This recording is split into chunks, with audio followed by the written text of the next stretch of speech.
Bom dia, irmãos, graça e paz, da parte do Senhor Jesus Cristo, nosso amado Senhor. Estamos reunidos em seu nome nesta manhã, e é um prazer muito grande estarmos olhando para a sua palavra, implorando que Ele fale conosco. Eu gostaria de começar lendo 3 versículos, 3 porções da palavra. A primeira é em Hebreus capítulo 2, versículo 10. Já no início eu vou pedir desculpas aos irmãos, que de vez em quando não vou saber achar a palavra certa em português, porque a minha língua mais fácil de falar é o holandês.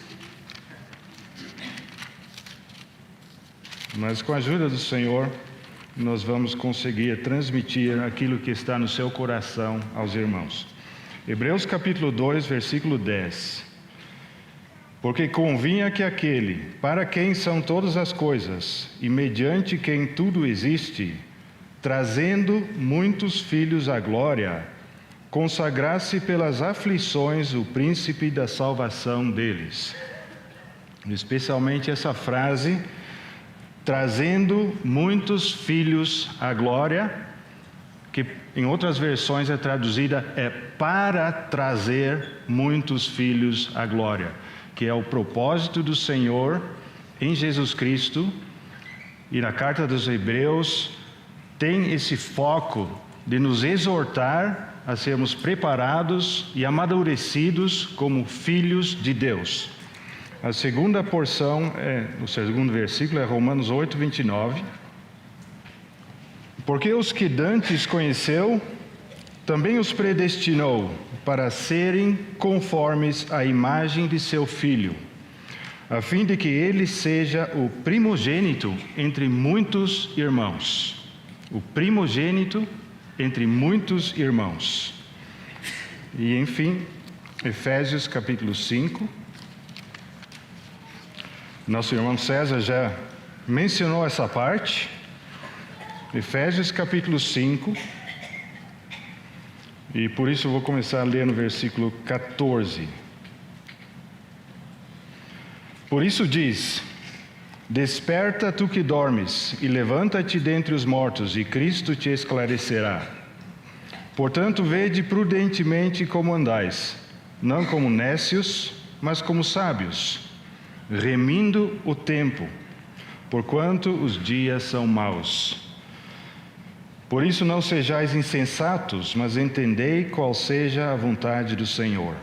E não vos embriagueis com vinho, em que há dissolução, mas enchei-vos do Espírito, falando entre vós em salmos e hinos e cânticos espirituais, cantando e salmodiando ao Senhor no vosso coração, dando sempre graças por tudo a nosso Deus e Pai, em nome de nosso Senhor Jesus Cristo, sujeitando-vos uns aos outros no temor de Deus.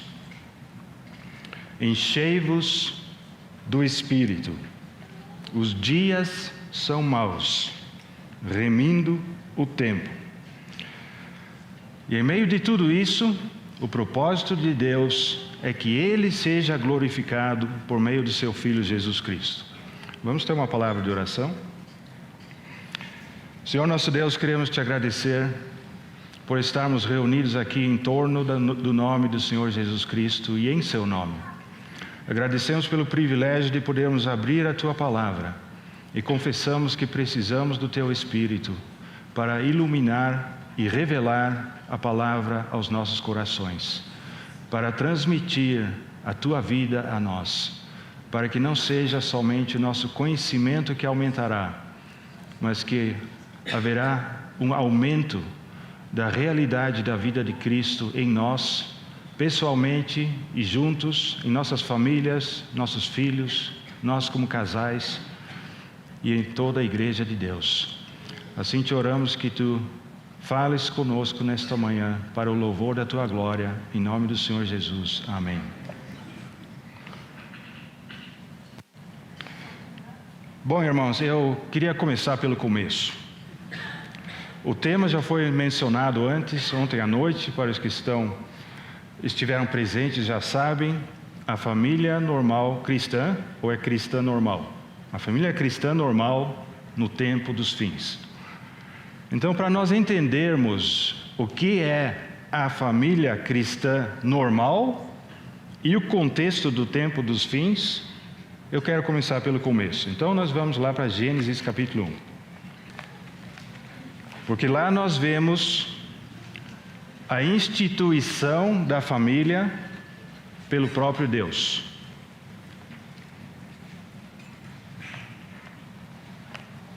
Quando Deus criou o mundo, criou os céus e a terra e tudo que neles há, Deus colocou uma ordem.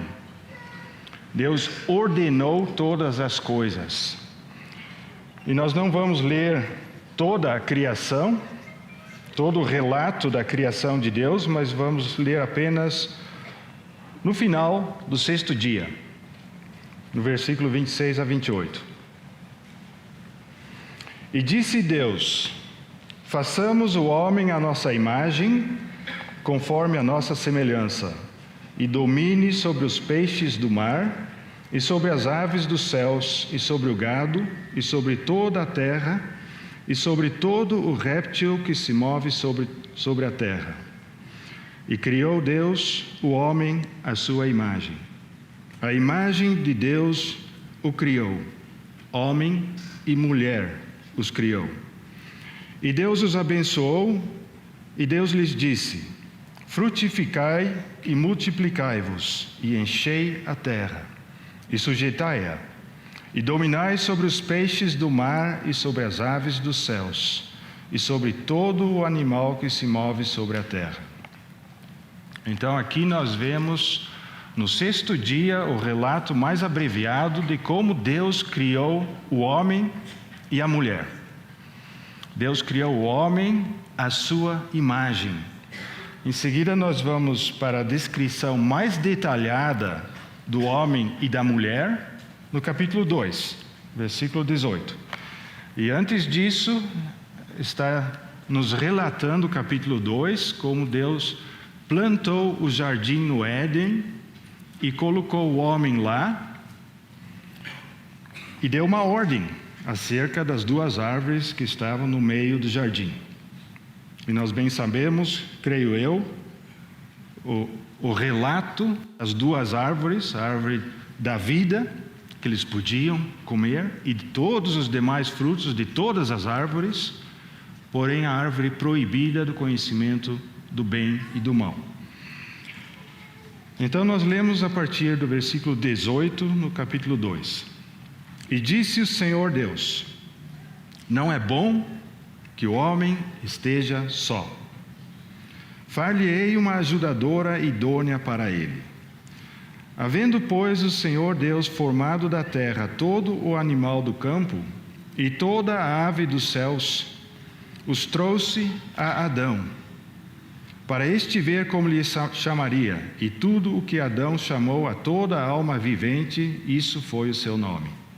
E Adão pôs os nomes a todo o gado e as aves dos céus e a todo o animal do campo, mas para o homem não se achava ajudadora idônea. Então o Senhor Deus fez cair um sono pesado sobre Adão, e este adormeceu, e tomou uma das suas costelas e cerrou a carne em seu lugar. E da costela que o Senhor Deus tomou do homem, formou uma mulher e trouxe-a a Adão. E disse a Adão: esta é agora osso dos meus ossos e carne da minha carne. Esta será chamada mulher, porquanto do homem foi tomada. Portanto deixará o homem o seu pai e a sua mãe, e apegar-se-á a sua mulher, e serão ambos uma carne. Irmãos, nós vemos aqui como Deus colocou todas as coisas numa determinada ordem. Isso a gente vê nos luminares nos céus, nas aves, nos répteis, cada um tinha o seu lugar. As plantas, cada um de acordo com a sua semente, de acordo com a sua espécie, foi criado. Então foi tudo determinado pela ordem de Deus. Deus colocou tudo em ordem. E deixa-me ler apenas 2 versículos em 1 Coríntios 14, brevemente, versículo 33 e 40. Porque Deus não é Deus de confusão. E confusão é o oposto de ordem. Deus não é Deus de confusão, senão de paz, como em todas as igrejas dos santos. Aqui, confusão é colocado ao lado de paz, porque onde há ordem há paz. Versículo 40, mas faça-se tudo decentemente e com ordem. Eu sei que o contexto aqui é a prática dos dons do Espírito, como era exercitado na igreja em Corinto. Mas nós vemos esse princípio, nós vemos essa qualidade, essa característica de Deus. Deus é um Deus de ordem. E eu acho que é importante nós gravarmos esta verdade nos nossos corações nesses dias em que estamos meditando sobre a família normal cristã. Deus é um Deus de ordem, e Deus coloca todas as coisas na sua ordem. Então, voltando ao capítulo 2 de Gênesis. Deus criou primeiro o homem, Adão. Então Deus fez todos os animais que eram macho e fêmea passarem por Adão. E Deus deu a tarefa a ele, dar um nome para cada um dos animais. Quando eles passam, você olha para eles e você vai dar o nome para eles. Então Adão viu passarem todos os animais, um por um. Não, 2 por 2. 2 de cada vez, macho e fêmea, vinham os 2. E ele olhando e vendo, sempre são 2, um macho e uma fêmea. E enfim ele olhou para si mesmo. Mas eu estou sozinho. Eu não tenho ninguém igual a mim. Mas o versículo que diz que Deus, versículo 18 diz, não é bom que o homem esteja só. Então Deus já tinha o propósito de fazer uma ajudadora idônea para Adão. E esse foi o método que Deus usou para Adão sentir a falta de uma ajudadora idônea. Quando ele viu todos os pares e viu que estava sozinho. Então o Senhor fez cair, quando ele teve essa percepção, ele sentiu essa necessidade de ter alguém igual a ele. Então Deus fez cair um pesado sono sobre Adão. E ele adormeceu. E Deus tirou uma costela de Adão. E não diz que Deus criou Eva. Diz, formou uma mulher e trouxe-a a Adão. E se Deus permitir, nós vamos voltar ao significado desse assunto um pouco mais tarde, numa próxima sessão. Mas veja bem, irmãos, o propósito de Deus para a família já está incluído aqui no princípio da criação de Deus, quando Deus criou o criou homem e mulher, a imagem de Deus. Todos os animais não eram criados à imagem de Deus, somente o homem. Deus tem um propósito diferente para o homem do que para toda a criação, enquanto ele fez tudo para o louvor da sua glória, mas o homem tem uma tarefa especial. Então nós vemos aqui que a família, que aqui ainda é só um casal, é um conceito de Deus. Muitos anos eu pensei que provavelmente o homem tem uma costela a menos comparado à mulher, porque Deus tirou uma de Adão. Eu acho que até cheguei a verificar aqui em mim mesmo, para tentar contar minhas costelas, se estava faltando uma, pensando que Deus tirou a costela e talvez Abel, Caim, Sete também tinha uma costela a menos. Mas agora nós temos a medicina que nos ensina que o homem tem a mesma quantidade de costelas do que a mulher. Eu vejo alguém que entende, está confirmando que é assim. Mas é maravilhoso o que Deus fez. Deus tirou a costela de Adão e formou uma mulher. E nós vemos aqui, quando Deus fez uma ajudadora idônea para Adão, nós vemos o princípio de corporatividade. Ontem já ouvimos que Deus não está apenas chamando indivíduos, apesar de que o chamamento de Deus, em primeiro lugar, é individual ao meu coração, e ao teu coração, e a cada pessoa aqui na terra. Mas esse é o início. Primeiro Deus chama a mim. Mas a intenção e o propósito de Deus é a corporatividade. Deus deseja chamar uma família. Deus deseja chamar muitas famílias.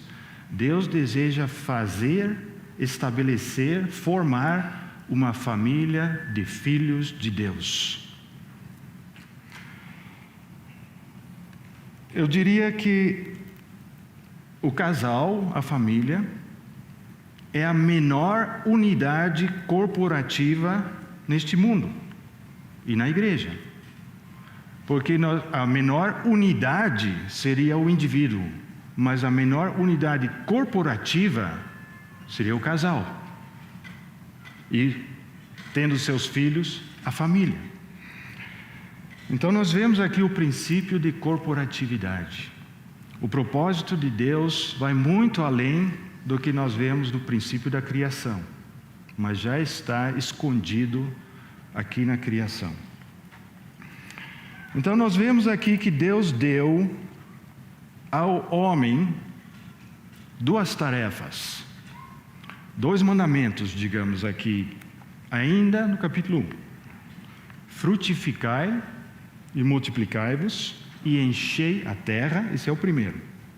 Frutificai, multiplicai-vos e enchei a terra, e sujeitai-a e dominai. Então, multiplicação, frutificar, e dominar, governar a terra, governar sobre toda a criação de Deus. Essa era a tarefa que Deus deu ao homem. E por detrás dessa tarefa está aquilo que nós já ouvimos ontem, que Deus deseja que o reino de Deus tenha uma expressão aqui na terra. O reino dos céus, o irmão explicou ontem, o reino dos céus que veio quando o Filho de Deus se tornou homem e veio a esta terra e começou a pregar: arrependei-vos, porque está chegando o reino dos céus. A mesma palavra que João Batista já tinha pregado antes. Ele começou a pregar dizendo: arrependei-vos, porque está chegando o reino dos céus. Está próximo. E o Senhor Jesus começou a sua pregação da mesma maneira: arrependei-vos, porque está chegando, está próximo o reino dos céus. Ainda que não é um reino visível nos dias de hoje, porque mesmo mais tarde, diante de Pilatos, ele falou: meu reino não é daqui. Tu és o rei dos judeus? Tu dizes que eu sou. Mas o meu reinado não é daqui, é um reinado celestial. E Deus quer trazer este reino dos céus a esta terra, para ter uma expressão entre nós.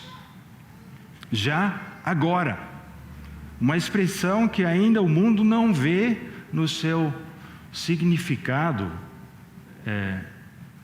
pleno que Deus deseja conseguir. Então, aí nós vemos essas duas coisas que Deus disse ao homem: a multiplicação, frutificar, e governar sobre a terra. Voltando àquele trecho do capítulo 2, as palavras de Adão no versículo 23, quando Deus formou a mulher, ela não tinha nome ainda, e levou a mulher até Adão, da mesma forma que os animais passaram, foram trazidas para Adão, da mesma forma agora veio uma mulher para ele. Deus trouxe a mulher para Adão. E ele viu a mulher. E enfim ele disse: esta é agora osso dos meus ossos e carne da minha carne. Esta será chamada mulher, porquanto do homem foi tomada.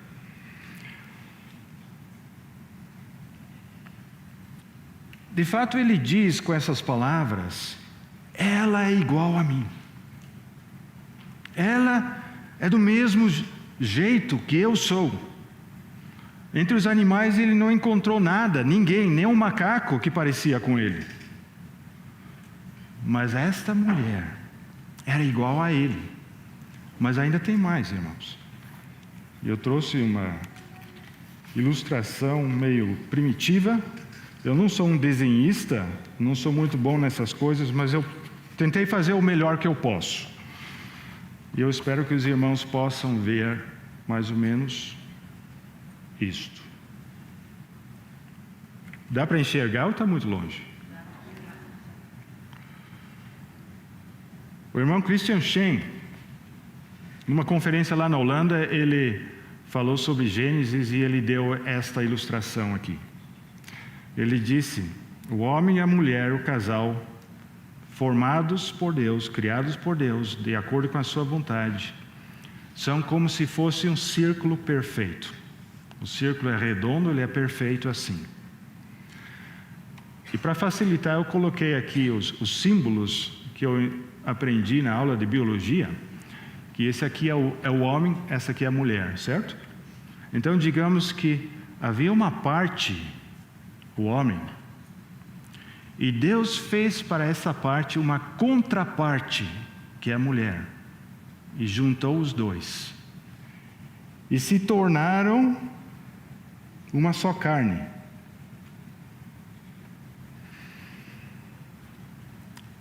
E assim é a perfeição da criação de Deus. Então nós vamos guardar isso aqui mais um pouquinho. Mas lembre dessa ilustração. A obra de Deus é perfeita. Deus criou o homem, uma parte e uma contraparte. E assim juntos, eles estão completos. Eles são iguais, mas eles complementam um ao outro. Ajudadora idônea significa que ela cabe exatamente junto com ele. Ela e ele. E juntos eles são perfeitos. Só Adão ainda não era perfeito. Faltava aquele complemento da mulher que foi dada para ele. Por isso o Senhor disse: não é bom que o homem esteja só. As palavras em hebraico, e eu não conheço o hebraico, então não sei se a pronúncia é certa, mas a palavra no versículo 23, na última frase, porquanto do homem foi tomada, é a palavra ish. E a palavra para mulher em hebraico, mencionado no versículo 23 também, e 24, é isha. Desculpe-me se a pronúncia não é correta, mas nós que falamos o português, nós entendemos bem. Ish e isha. Isha é a mulher, claro. Ish e isha, porque ela é igual. Ela é da mesma espécie. Ela é igual a mim. E assim que Adão viu, ela me complementa perfeitamente. E agora eu sou satisfeito. Então agora, eles poderiam obedecer ao mandamento do Senhor de frutificar, de encher a terra, de se multiplicarem e de governar sobre a terra. Irmãos, esse princípio na criação desse casal já é um testemunho do propósito eterno de Deus, de Cristo e sua igreja, do qual Paulo fala. Grande é esse mistério, quando ele fala sobre o casal, sobre marido e mulher.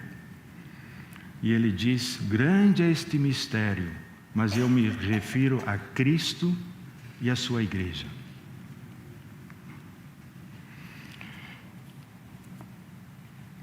Então, obedecendo ao mandamento do Senhor, de frutificar, de se multiplicarem, eles tiveram filhos.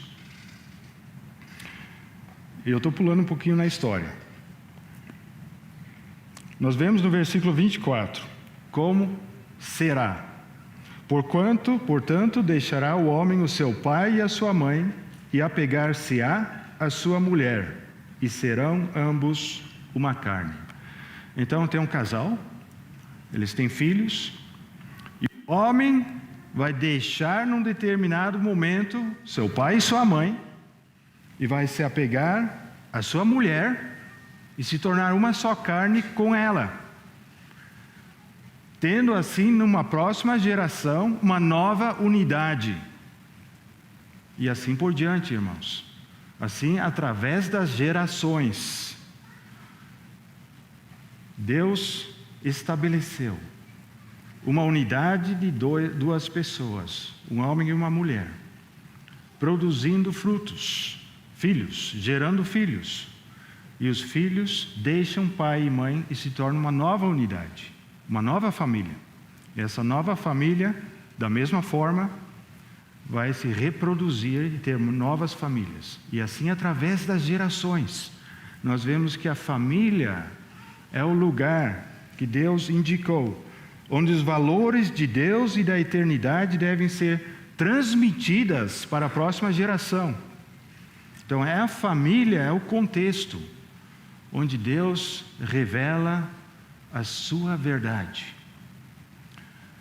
E Ele dá o mandamento que essa verdade que o casal aprende de Deus seja transmitido aos seus filhos e aos filhos de seus filhos. Nós vamos ver alguns exemplos na palavra de Deus. Vamos para Gênesis 18. O exemplo de Abraão. Versículos 17 a 19. E disse o Senhor: ocultarei eu a Abraão o que faço, visto que Abraão certamente virá a ser uma grande e poderosa nação, e nele serão benditas todas as nações da terra? Porque eu o tenho conhecido, e sei que ele há de ordenar a seus filhos e a sua casa depois dele, para que guardem o caminho do Senhor, para agir com justiça e juízo, para que o Senhor faça vir sobre Abraão o que acerca dele tem falado. Aqui Deus dá testemunho de Abraão, que ele há de ordenar a seus filhos e a sua casa depois dele, para guardarem o caminho do Senhor e agir com justiça e juízo. Então nós vemos o testemunho que Deus dá a Abraão, que foi chamado amigo de Deus. Abraão teve um relacionamento muito íntimo com Deus. E ele foi escolhido para ser o pai da fé, o pai de muitas gerações, o pai do povo de Deus. Mas aqui nós vemos, Deus revela a ele a sua vontade, o seu plano. Por quê? Porque Abraão está ordenando dentro da sua casa a verdade de Deus. Não só aos filhos, mas até aos servos. E mais adiante, se Deus permitir, nós vamos voltar a ver algo da sua casa. Mas isso deixamos para amanhã. O exemplo de Abraão é um exemplo claro. Abraão instruiu a sua casa, a sua esposa, seus filhos, nos caminhos do Senhor, a guardarem a verdade do Senhor. Outro exemplo mais adiante é o exemplo do povo de Israel. Êxodo capítulo 10, os versículos 8 e 9. Isso é no meio das pragas que Moisés teve de anunciar ao povo do Egito, que estava escravizando o povo de Israel por muitos anos. E Deus decidiu que irá libertar o povo de Israel do Egito, tirá-los da escravidão e levá-los ao deserto, a terra de Canaã, claro. Mas aqui no meio dessas pragas que estão acontecendo, Moisés já anunciou a Faraó, dizendo que Deus deseja que esse povo vá caminho de 3 dias ao deserto para servir a Deus, para adorar a Deus, para trazer sacrifícios a Deus. Então aqui diz: então Moisés e Arão foram levados outra vez a Faraó, e ele disse-lhes: ide servir ao Senhor vosso Deus. Quais são os que hão de ir? Então o Faraó quer saber, então quem que vai? E aqui eu acho que já foram 7 pragas já antes dessa. E toda vez Faraó, ele diz: tá bom. Então ele volta atrás, né? Vocês conhecem a história. Então aqui ele chega a perguntar: mas então quem tem que ir? E Moisés disse: havemos de ir com os nossos jovens e com os nossos velhos, com os nossos filhos e com as nossas filhas, com as nossas ovelhas e com os nossos bois havemos de ir, porque temos de celebrar uma festa ao Senhor. Deus queria que todos eles fossem salvos da escravidão do Egito. Não só os homens, não só os pais, mas também os jovens, os velhos, todos eles, incluindo até todas as suas posses, porque eles não tinham falado para Faraó que eles não iriam mais voltar depois de sacrificar 3 dias no deserto. Eles não falaram isso. Eles falaram: Deus nos mandou ir ao deserto, caminho de 3 dias, todos nós, todo o povo com tudo que nós temos, mas eles não falaram: e depois a gente não volta mais.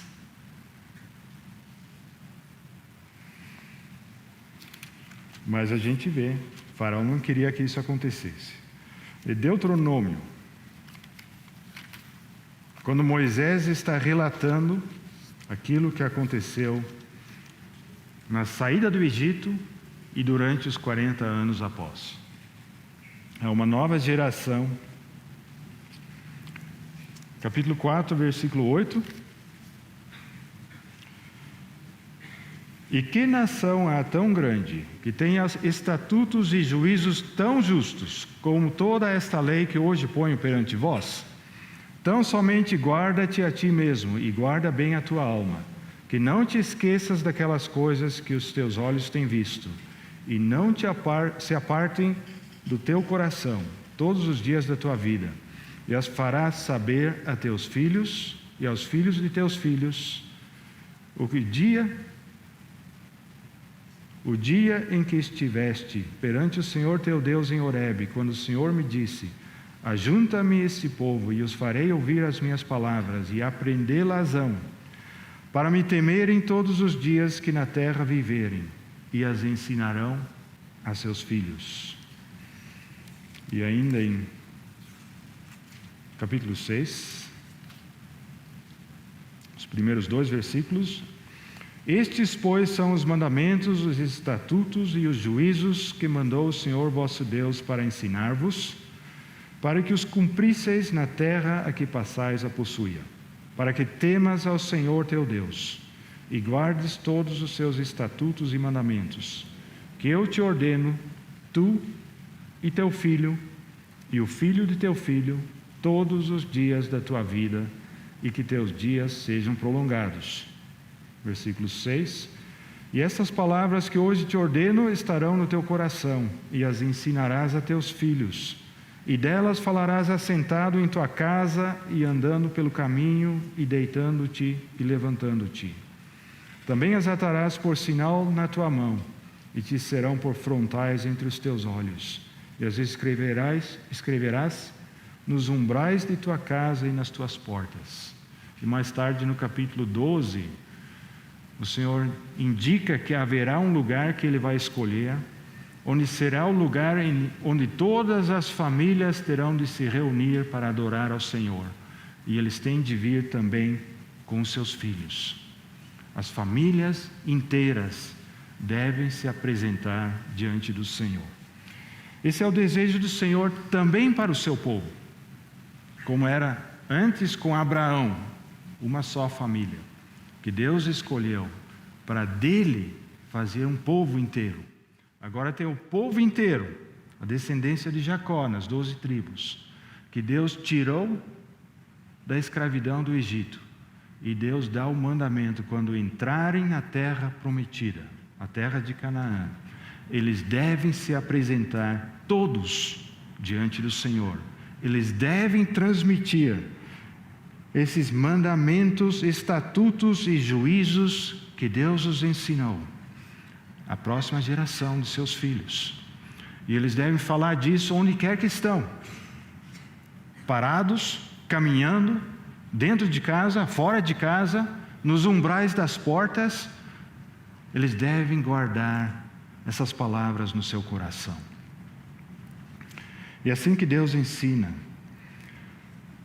o que Ele quer, Ele deseja transmitir toda a sua verdade a homens que venham a obedecer a essa verdade.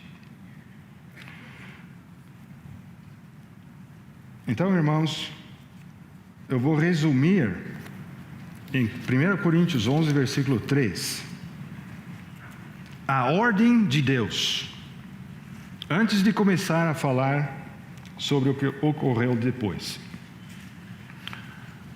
Deus estabeleceu na criação uma ordem, Deus estabeleceu na família uma ordem.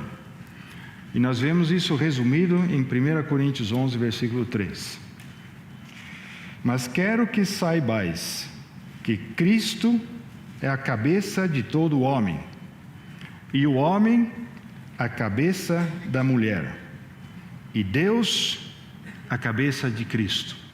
Então nós vemos esta ordem: Deus acima de todos, sobre todos, governando sobre todos. Ele é o cabeça supremo.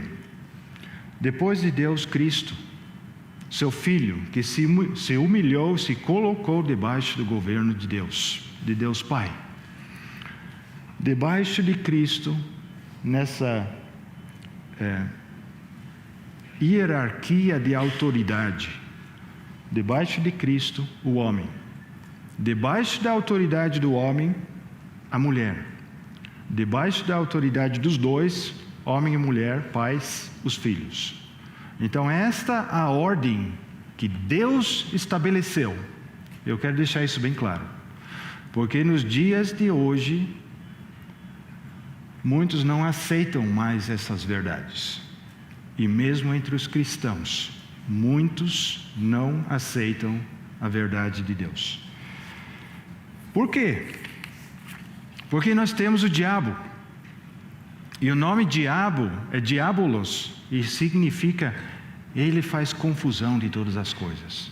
Ele começa a misturar tudo, causando confusão. Lembra daquele versículo em 1 Coríntios 14? Deus não é um Deus de confusão. Quem faz confusão é o diabo. Então Deus criou tudo ordenadamente. Ele deu lugar para cada um das suas criaturas. E Ele estabeleceu como deveria ser.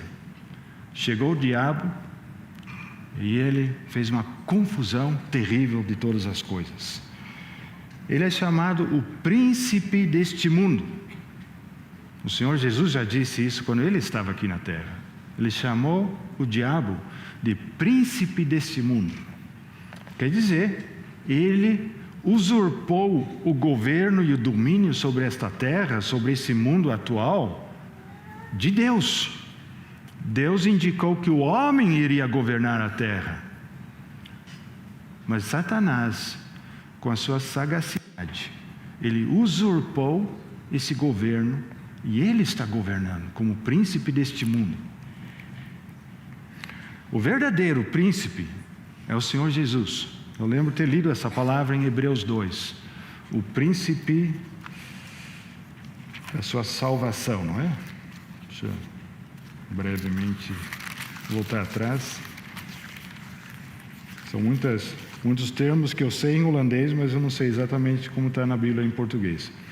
O príncipe da salvação deles. É o Senhor Jesus que é chamado assim, príncipe da salvação deles. Ele é o verdadeiro príncipe. Mas nos dias em que nós estamos vivendo hoje, que nós estamos chamando de os tempos do fim. Os últimos dias, antes da vinda de nosso Senhor. E talvez já estejamos na parte final desses últimos dias, porque não sabemos qual é o dia e a hora que o Senhor Jesus há de vir. Mas sabemos que será breve. Esses dias em que nós estamos vivendo são os tempos do fim. Em 1 João capítulo 5, nós vemos sobre esse domínio do poder das trevas.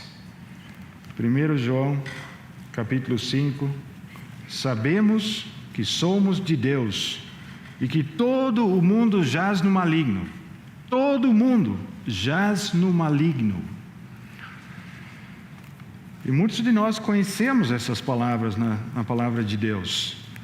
Mas será que nós estamos conscientes, a cada dia que vivemos, que de fato o mundo ao nosso redor jaz no maligno? Muitas vezes nós somos tentados porque nós vemos tantas coisas boas. Nós vemos coisas agradáveis, nós vemos coisas que parecem tão direitas.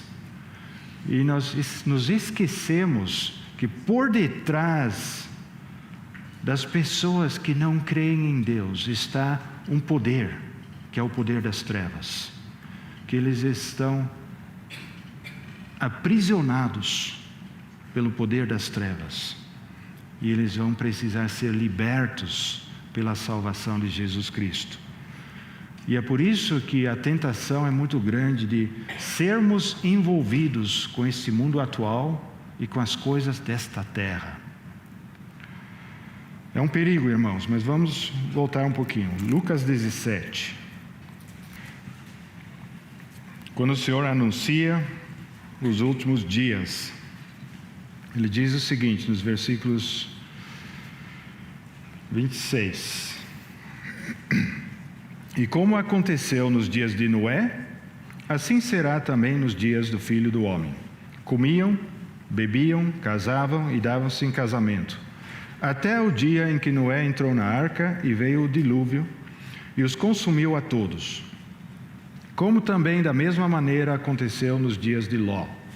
Comiam, bebiam, compravam, vendiam, plantavam e edificavam. Mas no dia em que Ló saiu de Sodoma, choveu do céu fogo e enxofre e os consumiu a todos. Assim será no dia em que o Filho do Homem se há de manifestar. Então, os últimos dias, os dias que antecedem aquele dia quando o Senhor Jesus se manifestará, essa será a situação do mundo atual. Os dias de Noé voltarão e os dias de Ló voltarão. Voltando a Gênesis, vamos dar uma olhadinha. O que caracterizou os dias de Noé? No capítulo 6, versículo 5. Então, nós vemos em Lucas, eles comiam, bebiam, casavam e davam-se em casamento. Só isso que está falando. Só que, repentinamente, veio o dilúvio e consumiu a todos. Então havia algo mais do que o dia a dia, porque se a gente vê, comiam, bebiam, casavam, davam-se em casamento, a gente não vê nada demais, não é mesmo? Não tem nada de errado. Para que o castigo do dilúvio, se era apenas isso que eles faziam, que todos nós fazemos e achamos plenamente normal? Então nós vemos em Gênesis capítulo 6, versículo 5. E viu o Senhor que a maldade do homem se multiplicara sobre a terra, e que toda a imaginação dos pensamentos de seu coração era só má continuamente. Então arrependeu-se o Senhor de haver feito o homem sobre a terra, e pesou-lhe em seu coração. E disse o Senhor: destruirei o homem que criei de sobre a face da terra, desde o homem até o animal, até o réptil e até a ave dos céus, porque me arrependo de os haver feito. A característica dos dias de Noé era esta: toda a imaginação dos pensamentos do coração do homem era somente má. E Deus se arrependeu de haver criado o homem. Deus que disse quando criou o homem que era tudo muito bom, agora se arrependeu de ter criado o homem. E os dias de Ló, bom, voltamos mais uma vez ao capítulo 18, porque lá, quando Deus manifestou a Abraão o propósito do seu coração e deu esse testemunho sobre Abraão, era porque ele estava anunciando o castigo sobre Sodoma e Gomorra. E vamos ler apenas o versículo 20.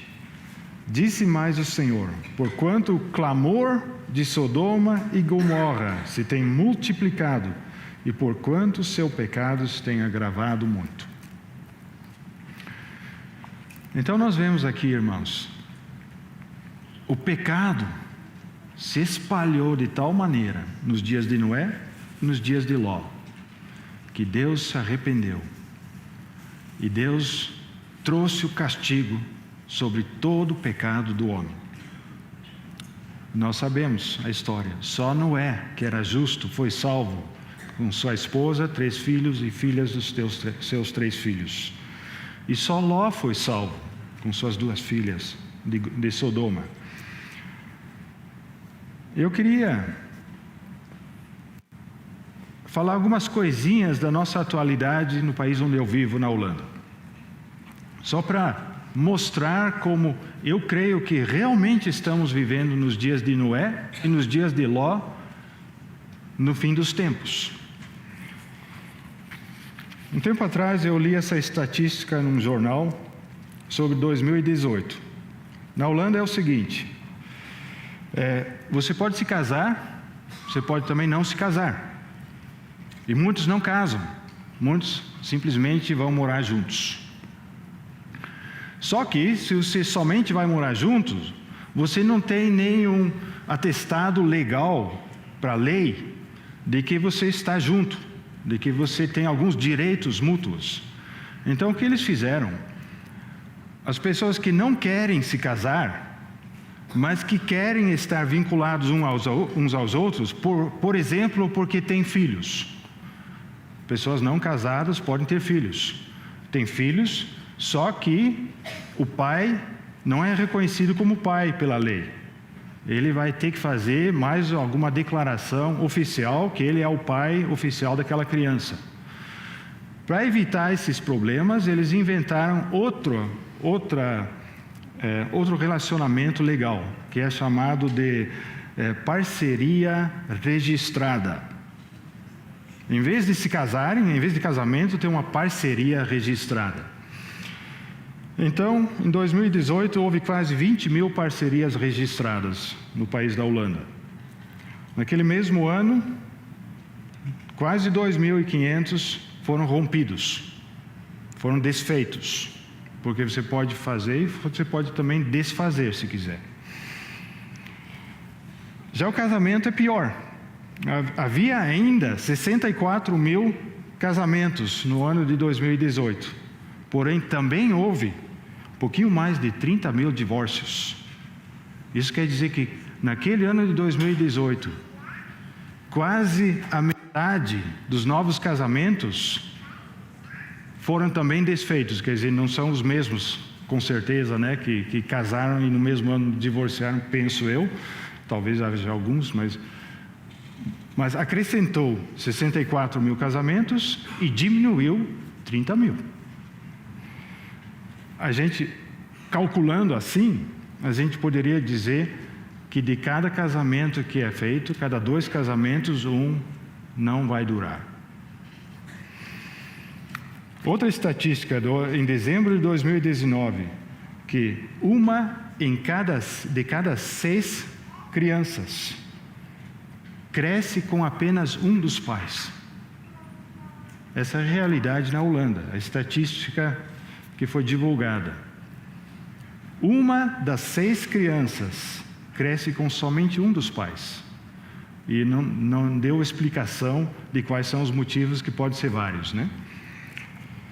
Mas a gente colocando as coisas juntas, todos esses divórcios, nós começamos a entender que as crianças são educadas por apenas um dos pais, porque o matrimônio foi desfeito.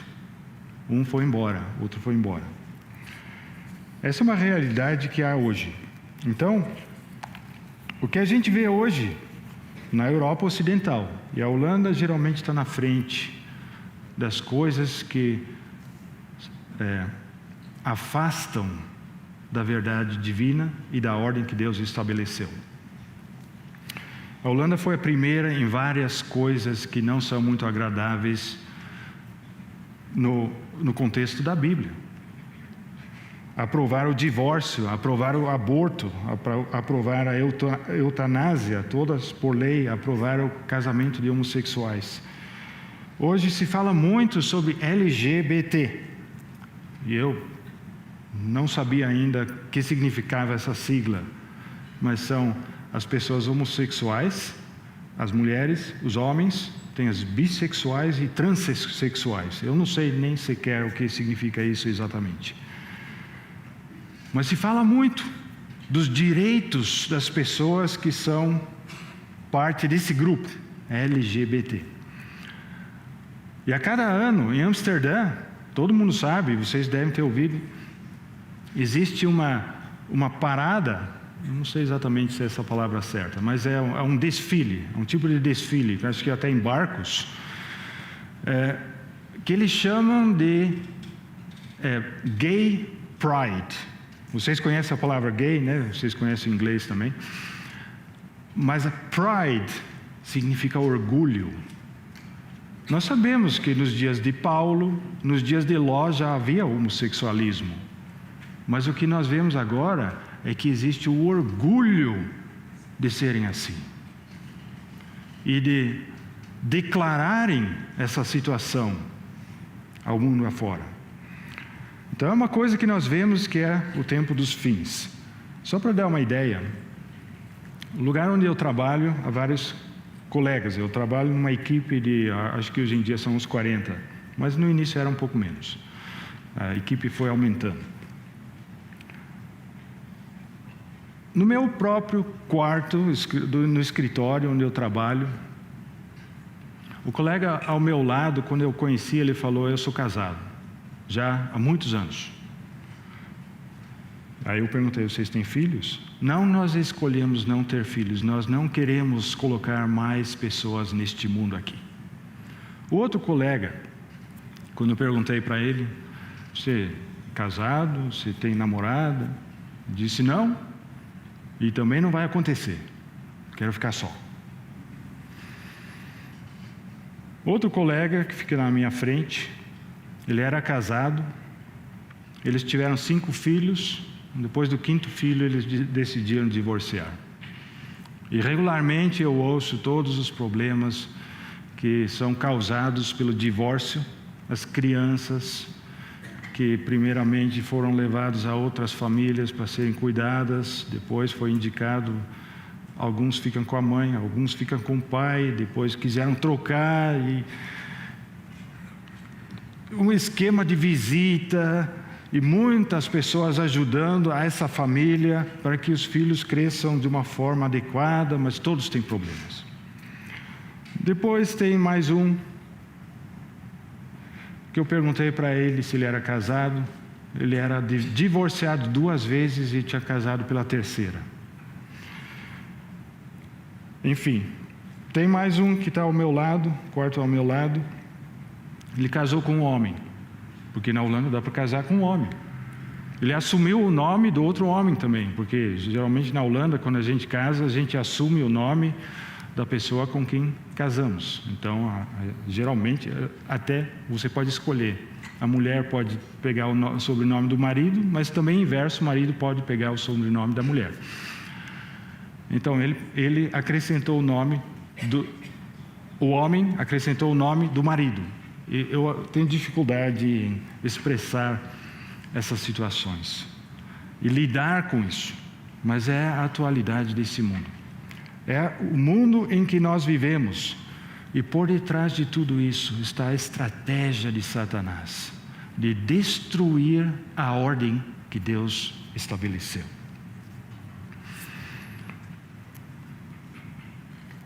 Irmãos, eu acho que não vai dar tempo de voltar às gerações em Gênesis para ver brevemente como já desde a primeira geração Satanás começou a agir e confundir e causar inúmeros problemas na criação de Deus, dos homens e da família.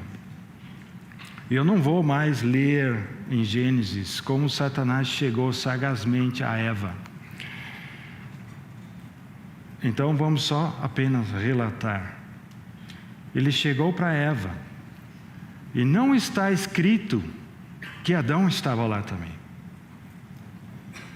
Parece que Eva se distanciou de Adão por um momento. E quando ela estava separada, talvez ela tenha tomado uma direção independente e saiu debaixo da autoridade de Adão, seu marido, por um momento. Foi aquele o momento que Satanás escolheu para falar com ela e para seduzi-la a desobedecer a Deus com a sua mentira. Porque Satanás é o pai da mentira. E as mentiras de Satanás ele introduziu primeiro em Eva. E ela chegou para Adão, só depois, né? Ela foi para Adão e deu para ele também. E Adão não lembrou que ele era o cabeça, que ele era responsável para obedecer a Deus e que ele não podia comer daquele fruto proibido. E Adão comeu também. Foi a esposa que Deus me deu, está me dando, eu vou comer também. Com certeza ele deve ter pensado algo assim. Ele não respeitou a ordem de Deus, o mandamento de Deus, comeu também. Em seguida a gente vê quando Deus começa a perguntar para eles. Os homens, eles estavam nus, mas não sabiam que estavam nus. Mas depois de pecarem, eles souberam que estavam nus. E quando Deus procura por eles, Deus pergunta: onde estás, Adão? Aí ele explica: eu tive medo, porque eu estou nu diante de ti. Deus fala primeiro com Adão, porque Adão é o cabeça. Ele é responsável, o responsável principal pelo casal, pela família. Depois, quando ele fala: Senhor, mas foi ela. Você conhece esse tipo de comportamento na sua vida? Mas não fui eu, foi ela que me deu. Não sou eu o culpado, é ela. Então Deus chegou para ela e anunciou também. Deus então pediu para ela e ela falou: não, foi Satanás, foi a cobra, a serpente. Enfim, Deus anuncia o castigo sobre todos eles. Primeiro para Satanás, depois para Eva, depois para Adão. Irmãos, a situação terrível em que nós estamos vivendo hoje é a consequência do pecado do homem, de ter ouvido as mentiras de Satanás, que não somente mentiu uma vez, mas com isso corrompeu a mente humana. Eu não vou estender mais nesse assunto agora, mas nós vamos voltar a esse assunto mais tarde. A nossa mente natural foi corrompida pelo diabo. E nós precisamos da renovação das nossas mentes, de acordo com Romanos 12. Somente se nós ficarmos cheios do Espírito Santo, como ouvimos ontem à noite, cheios do Espírito Santo, nós vamos poder discernir com sabedoria o que é de Deus e o que não é de Deus.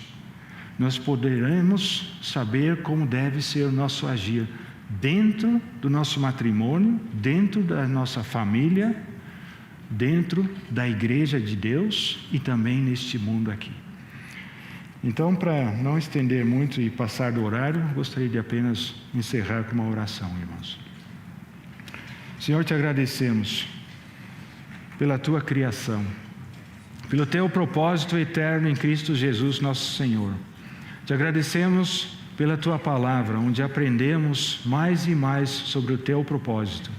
Te agradecemos, Senhor, por esta ilustração que tu deste na história do homem, quando tu criaste Adão e Eva, para serem parte e contraparte, para juntos formarem um círculo perfeito, para juntos serem uma expressão de corporatividade que tu desejas ter, uma testemunha de Cristo e sua igreja.